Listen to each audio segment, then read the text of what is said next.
Se limpia.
Hola, buenos días.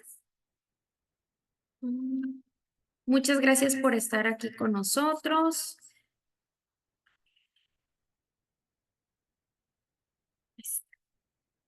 Bienvenidos, veo nuevos nombres. Qué bueno que se están interesando por estos temas. La verdad es que estamos haciendo un gran esfuerzo para que este tipo de información llegue a más personas. Nuestro propósito es ese, que conozcan los riesgos, los síntomas, las estadísticas de cada uno de los tipos de cáncer y que se lo compartan a sus conocidos, a sus familias. A lo mejor logran identificar algún síntoma en alguna persona y ya le podrían decir como ponerlos en alerta, ¿no? Para poder ir a una consulta y que detecten el cáncer en caso de que haya, que sea a tiempo y que sea una buena posibilidad de poder tratarlo. Eh, ya tenemos aquí al doctor Lorben López, es especialista en oncología médica. Él nos va a estar platicando todo lo relacionado con el cáncer de riñón, desde cómo se origina, cómo podemos detectarlo y los tipos de tratamiento, los síntomas, todo lo relacionado con este tipo de cáncer. Igual les comento que vamos a tener más charlas, igual al ratito les platico cuáles van a ser las siguientes, junto con la fecha, para que estén al pendiente. Muy bien, no sé si ya podamos hacerlo. Bueno, presentamos al doctor Lorben, especialista en oncología médica.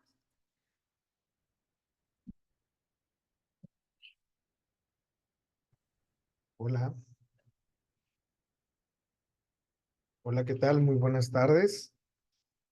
Pues como siempre, un placer estar con todos ustedes.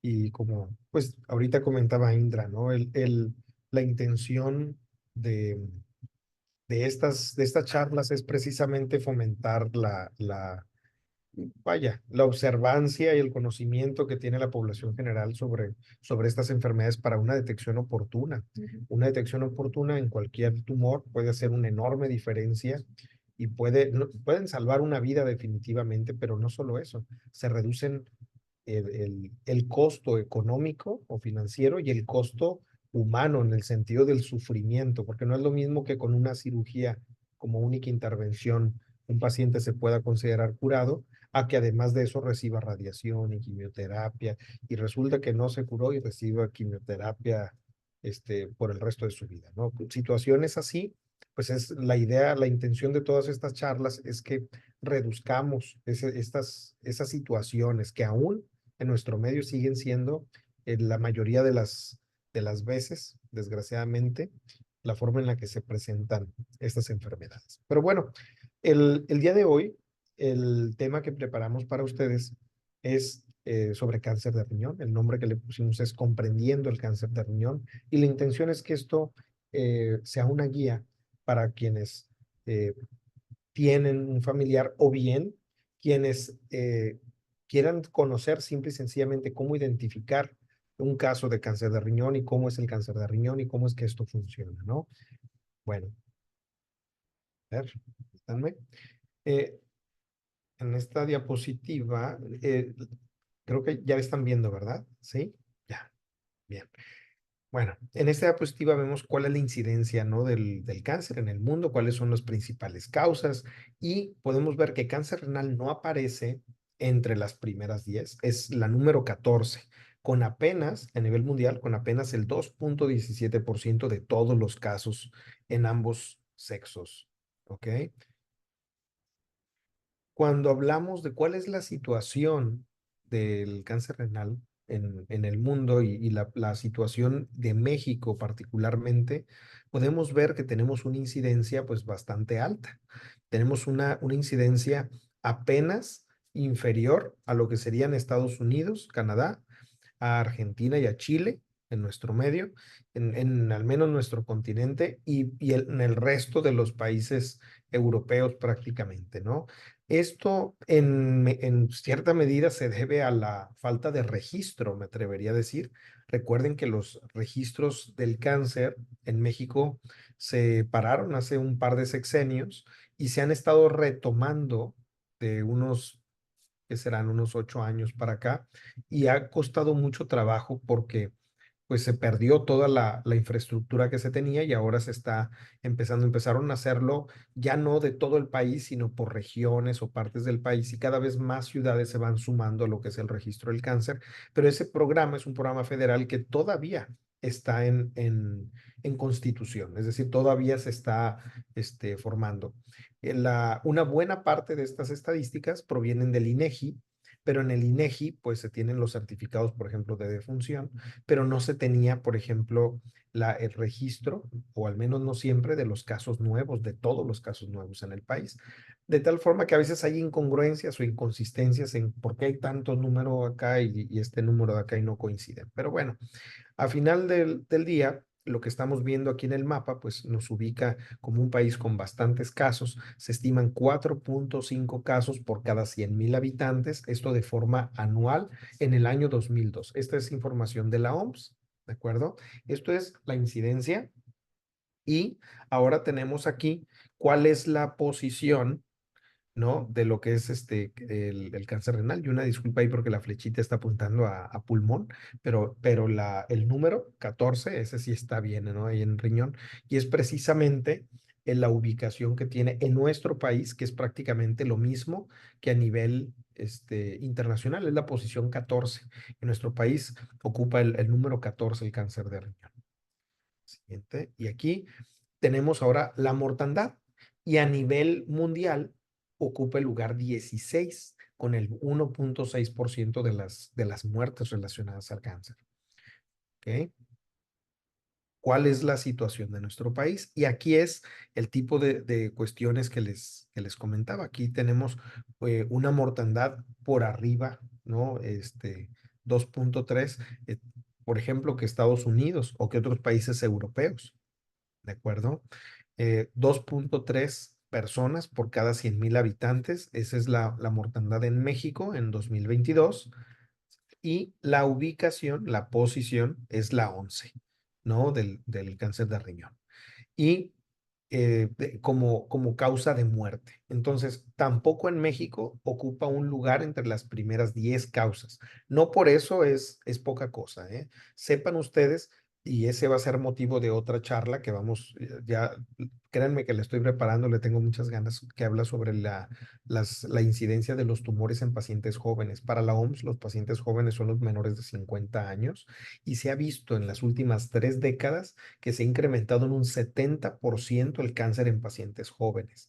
Por eso, quienes ya tenemos nuestros añitos, decimos, oye, yo no recuerdo que dijeran, oye, la mamá de fulanito tiene cáncer o algo así cuando eras niño, ¿no? En la primaria, en la secundaria. Y ahora me atrevo a decir que sí, un compañerito por lo menos en la escuela ven que tiene un caso o dos, y es que la incidencia en pacientes jóvenes ha incrementado un 70%. Y entre esos, cáncer de colon, de mama, de riñón, está en el grupo, ¿no? De neoplasias, de tumores que han estado incrementando. Entonces, esto es importante de saberlo y reconocerlo, y no pensar que porque estamos jóvenes vamos a estar exentos, ¿no? Aunque los grupos de edad donde más se presenta es entre los 50 y 60 años.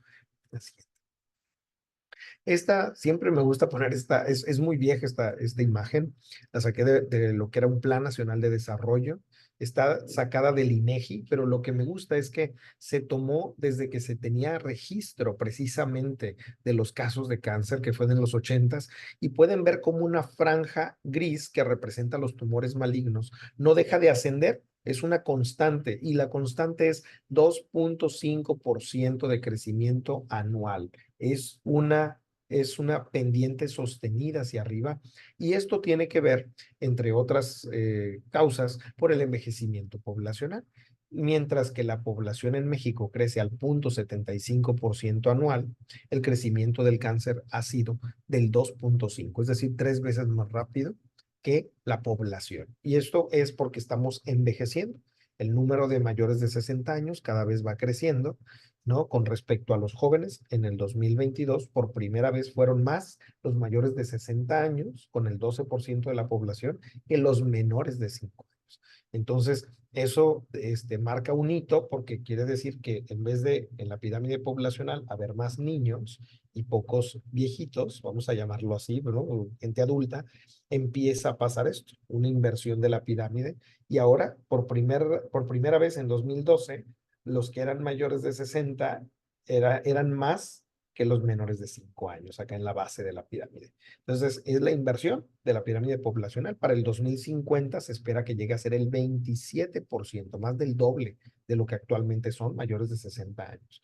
Entonces, y ahí estarían rebasando también con más del doble a los menores de 5 años. Entonces, toda esa incidencia de cáncer que viene con la edad, pues obviamente quiere decir que van a seguir creciendo los casos. Y esto no es por una situación vaya, de, de, de maldad o de que alguien esté echándole cosas, veneno a la gente para que le dé cáncer. No, esperemos nosotros como parte de la evolución social de México, que desgraciadamente al ir envejeciendo su población, pues vamos a tener más casos.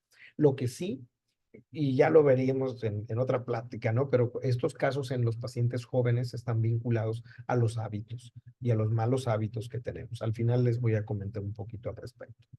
La siguiente, por favor.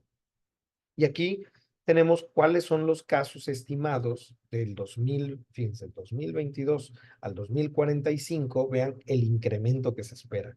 Desgraciadamente, los hombres vamos a tener hasta un 82% más casos de cáncer contra un 66% más de casos de cáncer en las mujeres de aquí al 2045, ¿no? Estas estas cifras, estos números, pues no es que sean arbitrarios, al menos no de parte nuestra, pero son los que ha establecido la OMS. Esta información la estamos tomando de la OMS y son los valores que ellos nos proporcionan. ¿Sí? Siguiente. Y aquí vemos la mortalidad, ahora sí, particularmente de cáncer renal en México. Y aquí tengo lo que les comentaba hace un momento, el registro que tenemos. Vean, desde los 90 hasta acá, el 98 para acá, es solo de la mortandad, no tenemos la incidencia de los casos nuevos. Esto porque estos son los registros que tenemos del INEGI. Y aquí es donde vemos que los hombres presentan cáncer de riñón en 2.8 por cada 100,000 habitantes contra las mujeres 1.2 por 100,000. Es decir, los hombres tenemos un poco más del doble de los casos de cáncer renal que las mujeres. Muy bien.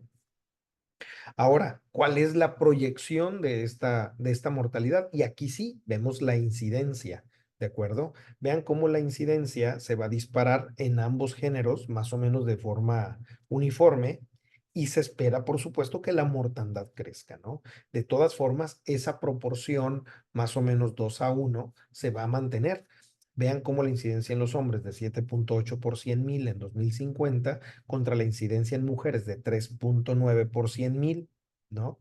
Y por otro lado, la mortandad, 4.6 por cada 100,000 en los hombres contra 2.4 por cada 100,000 en las mujeres.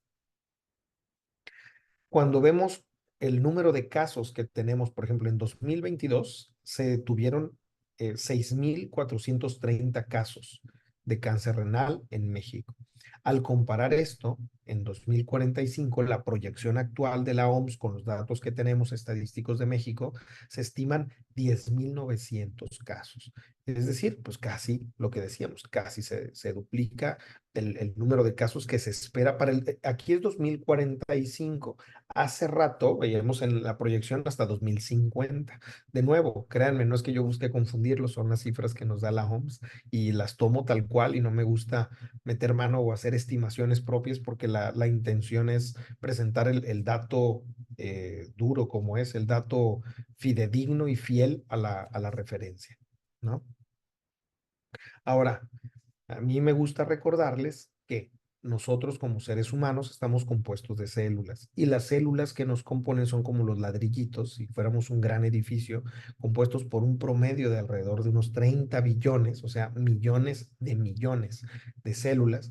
Recordemos que estos ladrillos, pues no todos son idénticos. Habrá algunos que son para paredes interiores, para paredes exteriores, pueden tener diferentes colores, diferentes resistencias. Hablando de una edificación en los seres humanos, pues no es lo mismo una célula de cerebro, como una neurona, o una célula que recubre un vaso sanguíneo, o del tejido graso, o de la sangre, y así músculo, y podemos hablar de tantas células que estimamos arriba de 200 diferentes, con funciones muy particulares, y aquí es donde nosotros nos explicamos por qué el cáncer no es una enfermedad. Son cientos de enfermedades y van a estar dependiendo precisamente de estas diferentes variedades de células para identificar nosotros también, pues diferentes variedades de tumores, y también los factores de riesgo van a variar. No es lo mismo los factores de riesgo que pueda tener un cáncer de pulmón que uno de mama, que uno de cerebro, ¿no? Pueden tener algunos compartidos, pero va a tener una influencia mayor o menor según el caso. Por ejemplo, en la siguiente diapositiva, miren, pues vamos a hablar de cuáles son los factores de riesgo para cáncer de riñón, y tenemos que ser hombre, ¿no? Como factor de riesgo es una de bueno, ya vimos nosotros, los hombres tenemos 2 veces más cáncer de riñón. En México tenemos 2 puntos y cachito más que las mujeres. El consumo de tabaco. El tabaco para cáncer renal tiene un impacto. Cuando tú fumas, muchas de las sustancias que se absorben en la sangre entraron, sí, por la respiración, pero llegan al torrente sanguíneo a través del proceso de respiración, de intercambio del oxígeno por CO2. Ahí se meten estas sustancias y viajan por la sangre, se diseminan y finalmente son eliminadas, muchas de ellas por vía renal.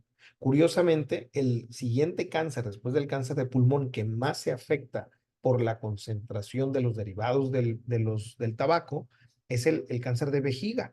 Pero para que llegue a la vejiga, ¿por dónde tuvo que pasar? Por riñón. Entonces, riñón también se ve afectado. Y ahorita lo vamos a ver. Aquí podemos ver, está precisamente, ¿no? La relación, vean, de los diferentes tumores. Aquí está vejiga, aquí está pulmón, y vamos viendo cómo cáncer renal ocupa su lugar también preponderante, ¿no? Por la exposición, ¿no? A todas estas sustancias, polonio, cadmio, etcétera, que contiene el tabaco. ¿De acuerdo? Vamos a regresar. Por favor. A ver, un segundito. Aparte de esto, aquí de los factores de riesgo, otra para atrás, está la obesidad. Vamos a tener que, curiosamente, hay varios estudios que nos han mostrado que la obesidad tiene una relación directa con el desarrollo de cáncer renal, ¿no? Aquí hay muchos factores que se han considerado que pudieran estar teniendo impacto a nivel molecular. Algunas sustancias que se elevan en las circunstancias cuando estás con un sobrepeso importante, pudieran estar teniendo influencia en los procesos en el interior del riñón, conduciendo inflamación y, por lo tanto, desarrollando cáncer renal. Otro es la hipertensión. La hipertensión está en una situación, esto tiene que ver por algunas de las enzimas que tienen que ver, o sustancias, vaya, que favorecen al proceso de relajación o de contracción de los vasos. Estas tienen parte de su metabolismo en el riñón. El riñón, recuerden que un paciente con insuficiencia renal, por ejemplo, se vuelve un paciente generalmente hipertenso de forma importante, y es precisamente porque se van perdiendo esos mecanismos de regulación de la presión, y ahí esas sustancias pues tienen que ver también para que se pueda llegar a desarrollar el cáncer renal. Y aunque no lo puse yo acá, pero existen otros factores, tal vez aparentemente menos importantes. Uno de ellos, por ejemplo, es bueno, se habla de la diabetes, se habla de los procesos infecciosos crónicos. Yo he tenido pacientes donde no tenemos otro factor, o sea, estos factores no aplican. Puede ser una mujer, que no fumó, que no está gordita, que no es hipertensa, pero que cursó con procesos infecciosos repetidos de las vías urinarias, que tenía el antecedente de litiasis, por ejemplo, ejemplo, de piedritas o procesos infecciosos crónicos porque tenía alguna malformación de la vía urinaria, ¿no? Eso también a veces sucede. Esas mujeres que tienen infecciones repetitivas y que a pesar de que toman mucha agüita y tienen todos los cuidados del mundo y la higiene, están teniendo cuadros infecciosos repetitivos, pueden llegar a condicionar el desarrollo de cáncer renal. Y aquí enseguida vemos esta columna, ¿no? La columna que tenemos a la derecha, donde vienen las enfermedades genéticas.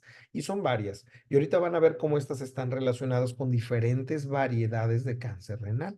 Están la enfermedad de von Hippel-Lindau, de un carcinoma de células renales papilar hereditario, el carcinoma de células renales con leiomioma hereditario, el síndrome de Birt-Hogg-Dubé, la esclerosis tuberosa. Todas estas son alteraciones que habitualmente se asocian a enfermedades renales.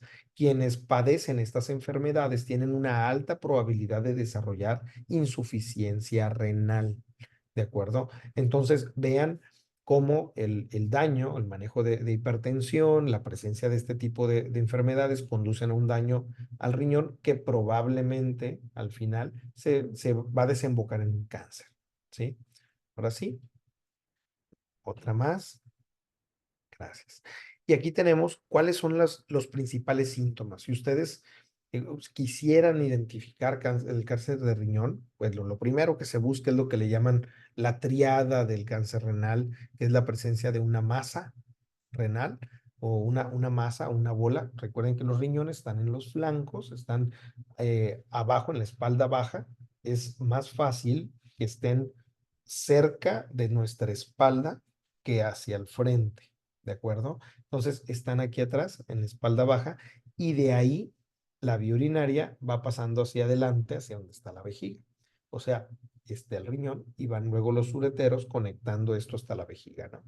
Bueno, una masa renal sería una bola, generalmente por detrás o a un lado, que podemos llegar a identificar. La presencia de hematuria, de sangrado por orina y finalmente la presencia también de dolor.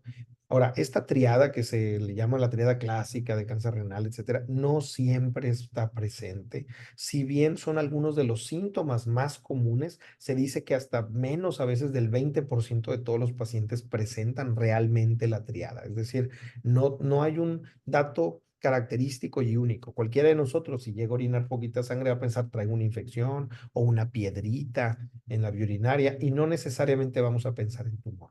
Pero es muy importante para cuando se presente una situación así, tener siempre en cuenta la posibilidad de una tumoración. Y me atrevería a decir, ¿qué les sugiero en caso de una situación de estas?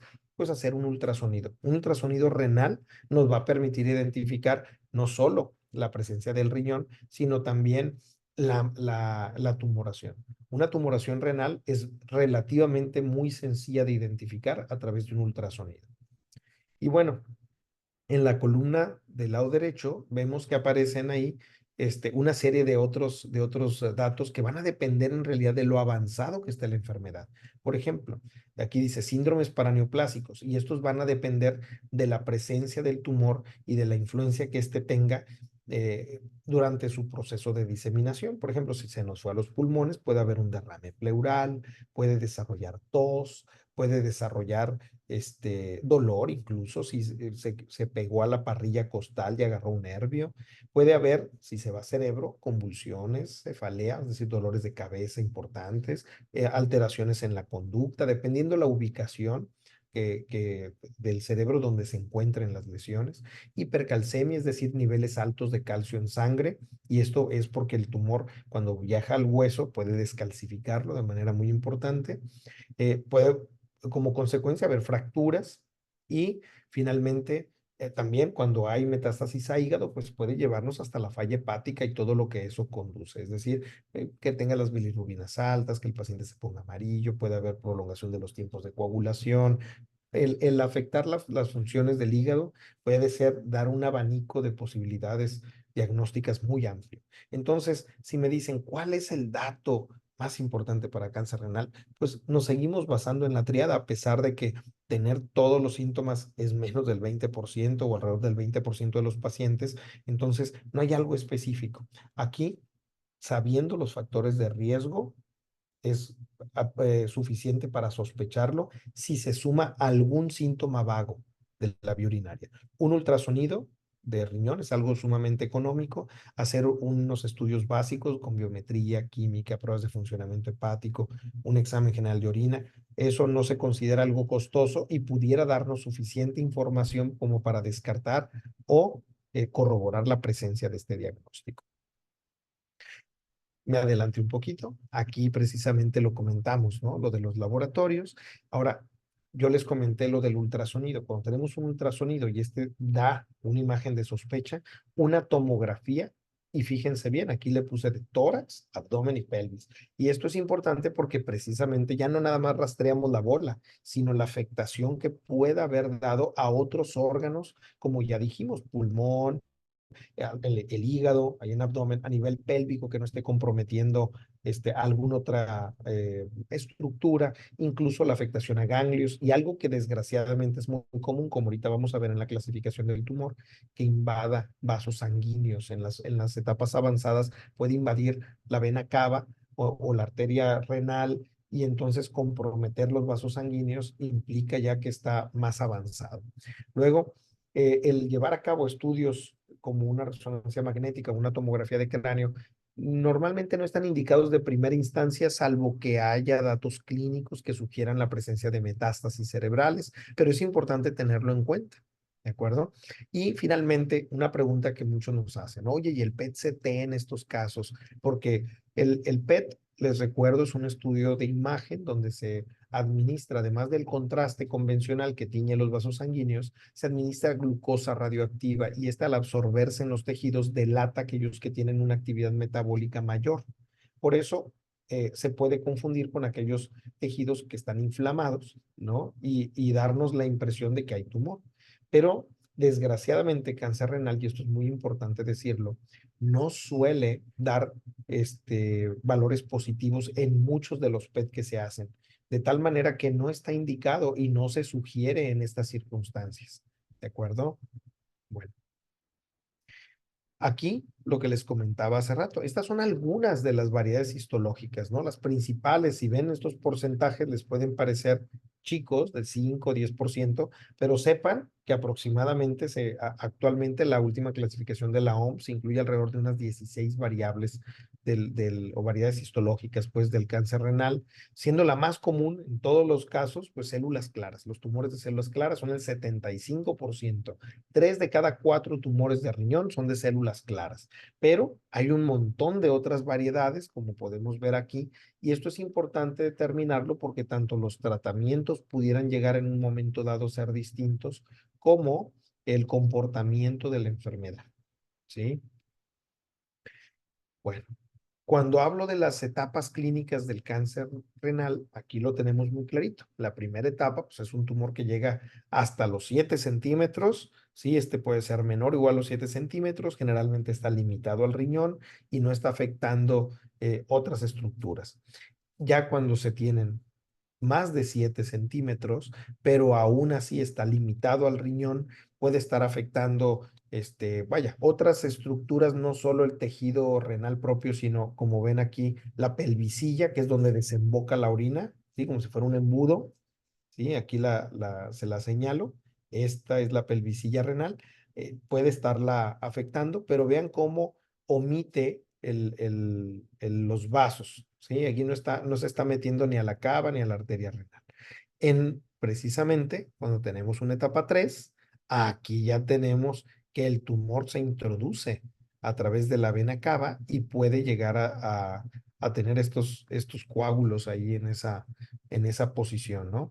Esto es y es una situación que se considera avanzada y al momento de hacer una resección quirúrgica, el urólogo puede llegar a batallar mucho para el abordaje, porque a veces a pesar de sus destrezas y de su mejor intención por lograr una cirugía curativa, el hecho de que persista un trozo de tumor, de trombo del tumor ahí en la vena, pues desgraciadamente nos lleva a que la cirugía no sea exitosa.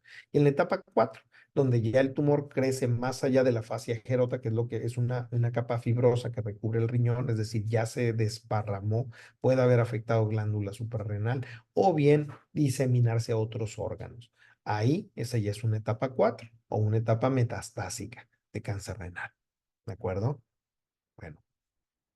¿Cuáles son los métodos terapéuticos que nosotros empleamos en cáncer de riñón? ¿Cuáles son los tratamientos? Bueno, pues miren, los vamos a dividir en dos, en los locales y en los sistémicos. En los locales, pues son aquellos de acción dirigida, ¿no? Contra el tumor. La cirugía, que es de gran utilidad, por mucho tiempo fue el pilar terapéutico en todas las etapas del tumor, tanto que se sabía que una etapa avanzada, que era intervenida quirúrgicamente, nos traía como consecuencia, fíjense, al quitar el tumor primario, las metástasis podían verse reducidas, producto de haber quitado el tumor primario. Lamentablemente, para la cirugía, llegan nuevas terapias que del 2017 más o menos para acá han mostrado que la cirugía ya no es necesaria en las etapas avanzadas, del mismo pronóstico operar que no operar. No obstante, seguimos siempre prefiriendo cuando se puede, a veces, que se reseque el tumor, cuando esto es factible, cuando el paciente tiene condiciones óptimas. ¿Por qué? Porque reduce la carga tumoral. Siempre pensamos que no es lo mismo atacar o combatir 500 millones de células tumorales que 100, ¿verdad? Entonces, quitar todo lo que se pueda de carga tumoral siempre va a ser una buena opción.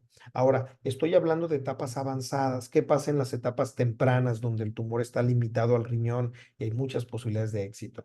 Bueno, aquí hay que considerar, por ejemplo, que si la ubicación del tumor en el riñón está en los polos, arriba o abajo, hay la posibilidad de lo que se llama una cirugía conservadora o ahorradora de nefronas. Las nefronas son las partes del riñón que se encargan de filtrar la sangre, generan la orina y son la unidad funcional del riñón. Entonces, una cirugía ahorradora de nefronas nos está permitiendo conservar la función renal y esto es quitando solo un cacho del riñón.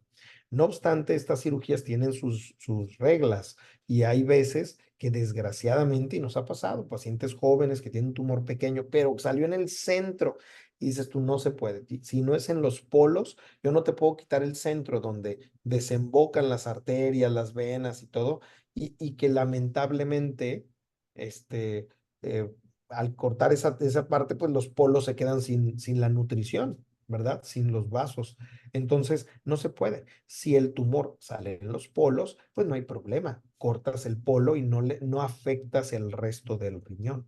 Entonces, esta ya es una situación que habría que ver con quien vaya a llevar a cabo la cirugía. Si me preguntan, ¿quién debe evaluar un tumor renal de inicio? Sin lugar a dudas, puede tratarse de un urólogo. Los urólogos para nosotros están más que capacitados para llevar a cabo cualquier cirugía de la vía urinaria. También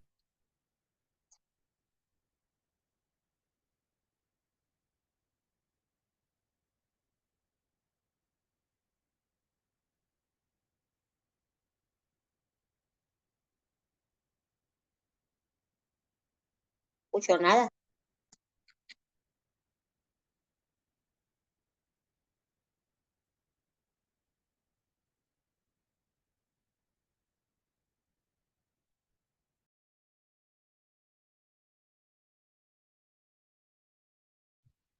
ya, disculpen, estaba silenciado. Les decía, no es que uno tenga una preferencia por algún tipo de intervención, y me refiero a que, digamos, oye, mejor que te opere el urólogo que el cirujano oncólogo. Lo que pasa es que en todos los tumores urológicos consideramos que a veces las complicaciones urológicas, pues las tiene que manejar el urólogo. Y entonces, este, buscas a alguien que te pueda otorgar como el manejo completo, ¿no? Del área. Entonces, un urólogo puede hacer un excelente trabajo ahí. Ahora, vean que en el caso de la radiación le pusimos ahí un símbolo de interrogación. La radiación tiene usos muy, muy específicos en cáncer renal. Antes, y cuando digo antes, estoy hablando de hace 15 años, ahí fue cuando se empezó a dejar de usar irradiar la zona donde estaba el riñón. Había antes, te resecaban el riñón y había quienes daban radiación en el lecho quirúrgico donde estuvo el riñón.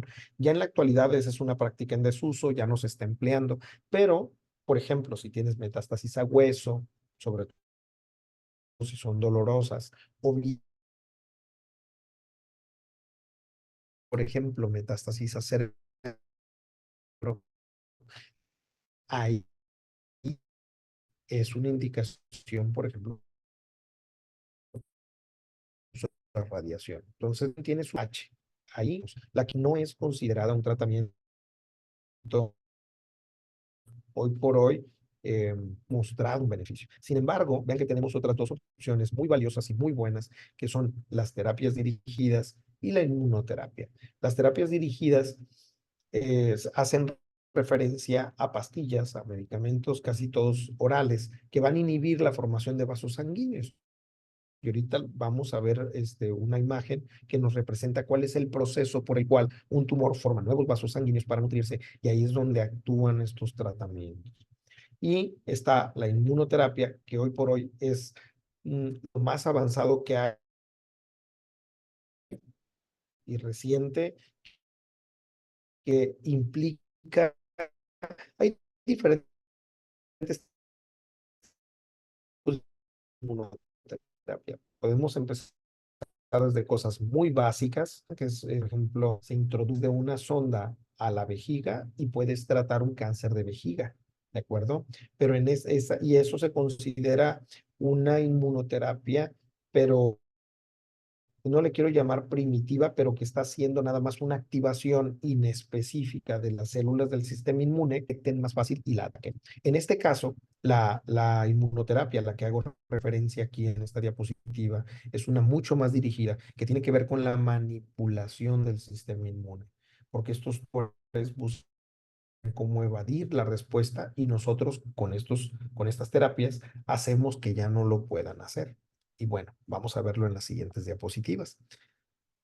Aquí pueden ver cómo se va dando la vascularización de los tumores. Primero el tumor empieza a tener un ambiente epóxico, está consumiendo todo el oxígeno a su alrededor y genera sustancias que promueven el desarrollo y el crecimiento del tumor, como el factor de crecimiento del endotelio vascular. Yo sé que les hablo en chino, pero es podemos ver en esta parte, ¿sí? Aquí están los receptores azulitos, ¿de acuerdo? Y este es precisamente los receptores del factor de crecimiento. Y entonces, del endotelio. Entonces está empezando a liberarse el factor, y lo libera el tumor, estimula el endotelio, que es la capa, que son las membranas de, digamos, la piel del interior de los vasos, y empiezan a generar esto, un crecimiento de las células, lo que aquí dice célula puntero, empieza a desarrollarse y empieza a estirarse. Luego vienen las células tallo y es como si se estuviera dando un crecimiento, una gemación del vaso hacia el tumor, en dirección del tumor. Y bueno, este es el proceso normal o habitual mediante el cual se empiezan a generar los vasos sanguíneos para el tumor. Los tratamientos de los que yo hablaba hace rato consisten desde anticuerpos que bloquean el factor de crecimiento del endotelio vascular hasta medicamentos que se introducen a las células, en este caso de los vasos sanguíneos, y bloquean estos receptores, de tal forma que aunque les llegue la señal, la cortan. Y eso logra detener la vascularización del tumor. El ejemplo que yo siempre le comento a los pacientes es que esto equivale a que estemos estrangulando al tumor porque le impedimos que le llegue el oxígeno, los nutrientes y todo para que se desarrolle. Porque recordemos que está compuesto por células, igual que nuestro cuerpo. Y entonces al crecer como si fuera una ciudad, necesita que haya drenaje, que haya calles, que pueda haber todos los servicios para que una ciudad prospere. Si tú le cortas la circulación y le impides que todo esto se dé, el tumor no se desarrolla, se infarta en algunas zonas o le impide simple y sencillamente su desarrollo. Y esa es la finalidad. La otra terapia, aquí vamos a verlo en esta diapositiva, es un poquito más compleja, pero podemos ver que hay una serie de moléculas como esta que dice MHC, TCR, que es el receptor mediante el cual se hace la presentación de antígeno. Así se llama cuando una célula detecta una sustancia ajena y va y la presenta al sistema inmune. Sin embargo, así como están, que se llaman, le podemos llamar a esto moléculas accesorias, algunas activan y otras inhiben la respuesta inmunológica. Vean que en este primer cuadrito tenemos un anticuerpo, esta molécula, esta estructura roja, que se está uniendo a una que dice CTLA4, ¿sí? Esa estructura ahí está bloqueando una señal inhibitoria. Esas señales inhibitorias las está usando el tumor para impedir que lo descubran, ¿de acuerdo? Los tumores activan todas las señales inhibitorias que pueden con la intención de poder evadir la respuesta inmunológica. Acá vemos en la siguiente imagen precisamente lo mismo. La presentación del antígeno y cómo tenemos unas proteínas que son inhibitorias como PDL1 y PD1 y vean que hay anticuerpos, un anticuerpo uniéndose a cada una de ellas, aquí, estos rojos, y están bloqueando señal. ¿Y qué pasa? Que entonces la célula del sistema inmune, al no poder, cuando la célula tumoral no puede evadir ya la respuesta, pues la ataca y la destruye. Y podría parecer algo muy simple, pero bueno, este fue motivo de un premio Nobel hace algunos años, ¿sí? Por estos descubrimientos. Y vaya, desde nuestra perspectiva, esto ha venido a revolucionar el tratamiento oncológico. En aquellos tumores que hacen uso de estos mecanismos de evasión inmunológica, las respuestas que obtienen son asombrosas, los pacientes viven muchos más años. Como todo en la investigación oncológica, se empieza generalmente en pacientes que han agotado las posibilidades de tratamiento y que no son curables, y en esos pacientes podemos ver que pueden hasta triplicar sus expectativas de vida y con muy poca toxicidad. Esa es la gran ventaja de esta forma de inmunoterapia. ¿De acuerdo? Y actualmente ya estamos en la fase donde algunos tumores ya están probando la inmunoterapia en las fases que les llamamos adyuvantes, es decir, cuando aparentemente la cirugía logró quitar todo el tumor, pero tiene características de alta malignidad, podemos dar estas terapias y aumentan la posibilidad de que se cure, es decir, evitan que el tumor vuelva. Esto en cáncer renal ya es una realidad. Desde hace algunos años, nosotros hemos tenido la fortuna de participar en protocolos de investigación donde utilizamos estas moléculas al principio y eso dio lugar a que algunos pacientes tuvieran gratuito su tratamiento y nosotros pudiéramos ser partícipes, pues antes de que fuera una realidad en las instituciones públicas y por las autoridades sanitarias del país, el uso de estos tratamientos. Ya ahorita es un hecho y hemos tenido la posibilidad de tratar a muchos pacientes con finalidad curativa, ¿no? Cuando tienen la indicación. Así que. Y bueno, de mi parte, ahorita, esta era una idea general, lo que queríamos darles de qué pasa con el cáncer de riñón, cuáles son los factores de riesgo, cómo lo pueden identificar, cómo son los tratamientos. Y estoy seguro porque cada uno de estos temas da lugar a muchas preguntas, inquietudes, y es demasiado vasto, ¿no? Para dedicarles, la verdad, puedes dedicar una plática a cada cosa, ¿no? Y bueno, esto era darnos una revisión general y ojalá pues haya podido eh, abrirles el panorama, ¿no? Y el horizonte de lo que tenemos. Recuerden que nosotros aquí, en el caso de todas las enfermedades oncológicas, tenemos al menos entre un 30 y un 50% de las veces un factor de riesgo que podríamos haber eliminado o podríamos haber controlado o modificado. Estos, pues aquí los tienen en esta diapositiva, ¿no? Incluyen lo que es, por ejemplo, la obesidad, lo que es la parte de una alimentación, que si es saludable, pues evitamos el hecho de que se desarrolle el cáncer, el sedentarismo, la falta de ejercicio, ¿no? El tabaquismo, que es un factor sumamente importante para muchos tumores, como vimos previamente, la exposición a radiación ultravioleta, particularmente para los tumores de piel, la no vacunación, y esto es sobre todo con VPH, pero con otros virus que producen cáncer, algo muy, muy importante. Además de eso, eh, vaya, ¿qué podemos hacer nosotros? Pues reducir el consumo de alcohol, de tabaco, ejercitarnos y alimentarnos sanamente. No quiere decir que no puedan probar una copita o comerse una hamburguesita o una pizza, pero la idea es que eso no sea de vez en diario, pues.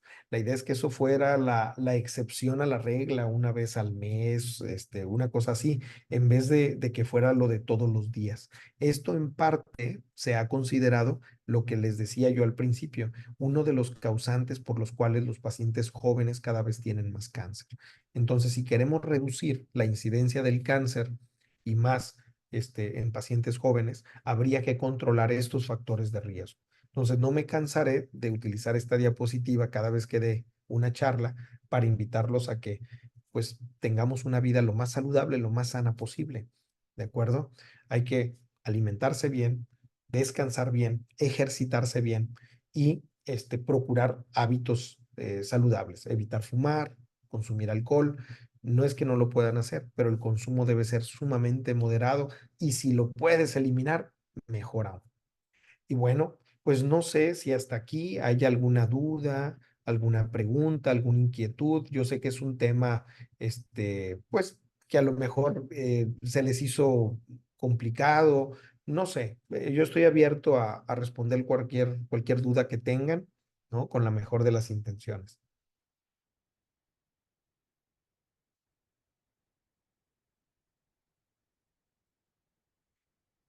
Pues aquí, pues muchas gracias a Nelly por sus palabras, nos agradece por la información, ¿no? Y que todo está muy claro, ¿no? Gracias, Nelly. Y no sé, alguien más, alguien que tenga alguna duda. Digo, como les digo a los pacientes en consulta, aprovéchate, Matías, que esto no es todos los días. Hay que, hay que aprovechar, estamos con la mejor disposición para responderles. Y si tienen alguna inquietud, ahorita es cuando.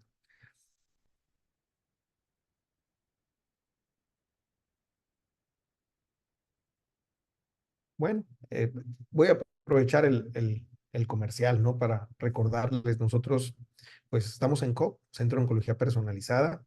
Ahí nosotros, además de COP, pues está CIO, el Centro de Investigación Oncológica, y precisamente así como les comentaba, hemos tenido la oportunidad, cuando hay un protocolo de investigación, la ventaja de un protocolo es que la industria farmacéutica está probando un producto que se espera sea mejor que el estándar. ¿Y esto qué significa? Que alguien que va a participar en un protocolo, en el peor de los escenarios, recibe el estándar internacional reconocido para un tratamiento y quien cae en el brazo experimental tiene la posibilidad de que se pruebe un tratamiento que se espera sea todavía mejor. Y en todos los casos, el tratamiento es gratuito. Entonces, por si no lo sabían, en el caso de la investigación clínica es así, esa es la normativa, así debiera ser siempre. Y entonces, aquí nosotros tenemos un centro de investigación, ojalá no sea necesario, pero cuando tengan algún familiar o algún conocido, bueno, pueden invitarlo a que se acerque a nosotros y tenemos un protocolo que le competa pues por el tipo de enfermedad, pues será un placer poderles ayudar. En esas circunstancias, la industria se encarga a nosotros nos pagan nuestros honorarios, que al paciente le facilita gratuito el tratamiento, porque a cambio de eso la información que se genere es con la que la institución, vaya, me refiero a la empresa farmacéutica va a poder someter a la autoridad sanitaria del país correspondiente, en este caso, por ejemplo, México, a COFEPRIS, que sería nuestra autoridad sanitaria, le va a solicitar la aprobación del producto. Y esto lo logra porque dio el producto a los pacientes, demostró que servía y entonces ya COFEPRIS le pone palomita y le permite comercializar el medicamento. Entonces, cada vez que ustedes ven un medicamento que estamos dando nosotros en oncología, ya pasó por esas etapas y hubo gente que lo probó y que así como se los comento de manera gratuita, demostró que servía y ya ahora ya lo pueden comercializar oficialmente. Entonces, aquí nosotros en COP tenemos así, o el Centro de Investigación Oncológica, y tenemos protocolos que, pues, ojalá no los necesitara la gente, pero lo que yo les puedo decir es, siempre fue nuestro sueño eh, poder ayudar a la gente. El costo de los tratamientos es alto y la virtud de tener protocolos es que podemos otorgar esos tratamientos sin que tenga la gente que pagarlos.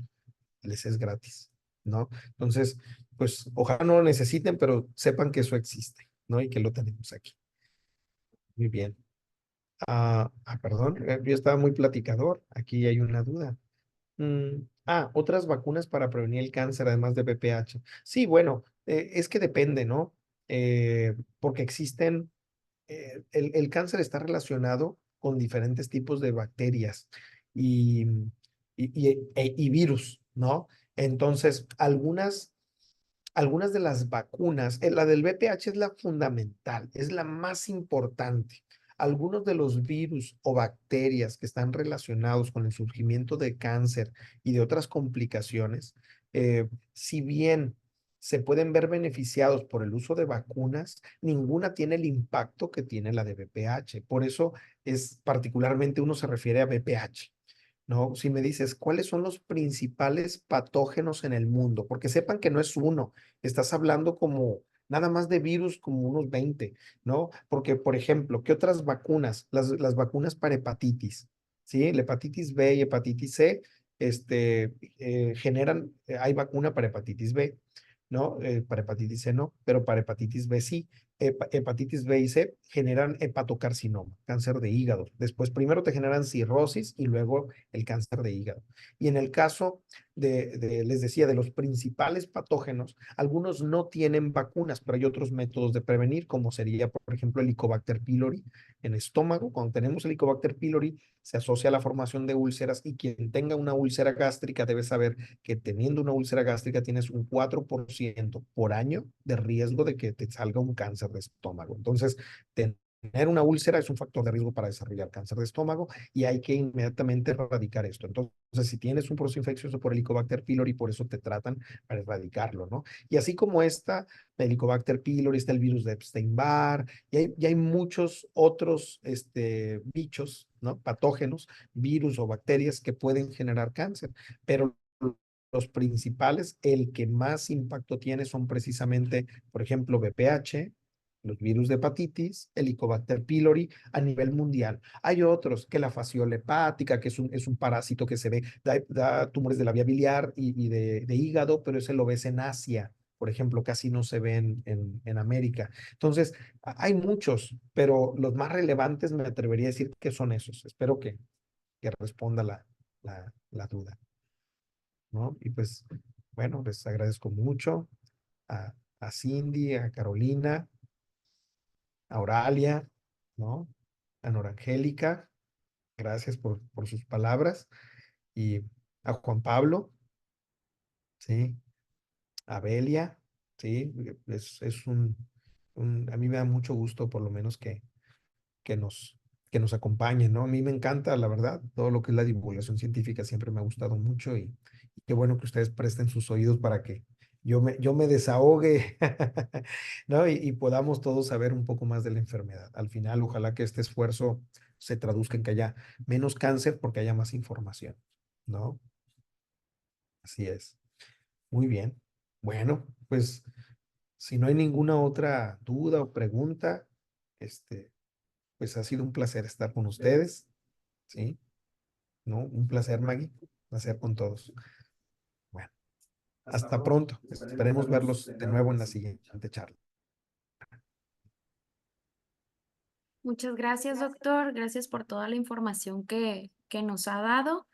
Les puse en pantalla nuestro canal de YouTube, que es donde pasamos todas estas charlas por si se perdieron el inicio o se lo quieren compartir a alguien. En YouTube, COP, Centro de Oncología, ahí pueden encontrar nuestras charlas. Creo que ya tenemos 2 o 3 ahí guardadas. Si mal no recuerdo, fue sobre el cáncer de pulmón y el cáncer de colon. A lo mejor hay otra, pero la verdad no me acuerdo cuál es. Incluso tenemos otro tipo de contenido ahí. Y pues nuestras redes sociales donde también ponemos más información. Como el doctor les comentaba, estamos en COP, Centro de Oncología Personalizada. Es una clínica especializada en todo tipo de cáncer y en cualquier tipo de tratamiento que ustedes necesiten. Y como decía el doctor, ojalá y nunca lo necesitemos, pero como vieron ahí las estadísticas, estamos un poquito más cerca de poder desarrollar algún tipo de cáncer. Entonces, estas charlas son para poder prevenirlas, para poder detectarlas a tiempo y poder actuar a tiempo. Este, el próximo tema, se los voy a pasar de una vez por si les interesa. Vamos a hablar sobre la psicología en torno a un diagnóstico de cáncer. Ya no tanto a la parte de tratamiento, de medicamentos, síntomas, sino cómo abordar un diagnóstico. A lo mejor conocemos a algún amigo que tenga cáncer y no sabemos cómo acercarnos a él. A mi mamá, por ejemplo, y no sé cómo platicar con ella, a lo mejor no sé cómo se siente. Y este tipo de charlas es justamente para eso, para saber cómo abordarlo, saber cómo acercarnos a nuestro familiar o a nuestro amigo y hacerlo desde una manera amorosa y respetuosa. Entonces, aquí está el teléfono también por si gustan mandarnos ahí una llamadita. Les voy a pasar nuestro número de WhatsApp, que creo que fue el en el que les mandé el link. Ahí también nos pueden hacer cualquier pregunta, nosotros con gusto les podemos responder. Déjense los comparto. Sí, sí, sí.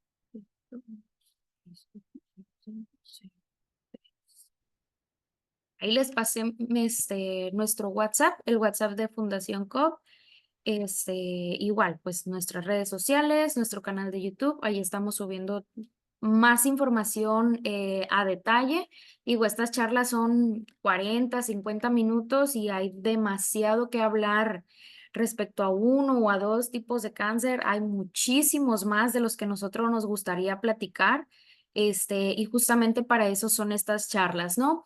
Pero pues en nuestras redes sociales pueden encontrar más información, más detalles, asesorías y pues cualquier cosita nos pueden mandar ahí un mensajito o llamada al 2551. Y pues muchas gracias, compartan este contenido, que llegue a más personas, que sepan cómo detectar y cómo diagnosticar a tiempo, cómo cuidarse para tratar de evitar este tipo de enfermedades. Y pues muchísimas gracias. Nos vemos la próxima fecha. Es el 25 de julio, es a la misma hora, a las 6 de la tarde. Creo que cae un jueves, entonces ahí agéndenlo, 25 de julio a las 6 de la tarde. Y vamos a hablar sobre el apoyo emocional en la lucha contra el cáncer. Ahí para que se lo compartan a sus compañeros, a sus amigos, a su familia. Y pues los esperamos aquí la próxima fecha. Muchas gracias. Gracias.